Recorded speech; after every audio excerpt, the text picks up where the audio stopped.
আর আচ্ছা সাদেক, এটা কি মহিলা মাদ্রাসা না ছেলেদের?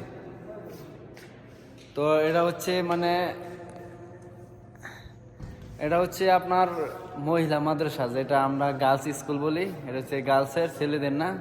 তো আমি এখন ক্লাসরুমের ভিতরে ঢুকবো, তো ক্লাসরুমটি দেখবো আসলে কীরকম কি অবস্থা, কীরকম কি আসা বিষয়, আর এখানে কি আছে না আছে প্রত্যেকটা জায়গা আমি আপনাদের সাথে দেখাবো। আপনাদের সাথেই থাকেন, দেখতে থাকেন। নিচে উপরে কি ক্লাসরুম আছে?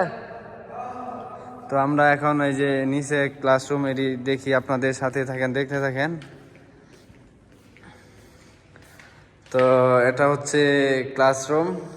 তো দেখেন ক্লাসরুমের অবস্থা, তো মোটামুটি কোয়ালিটি কি বলবো।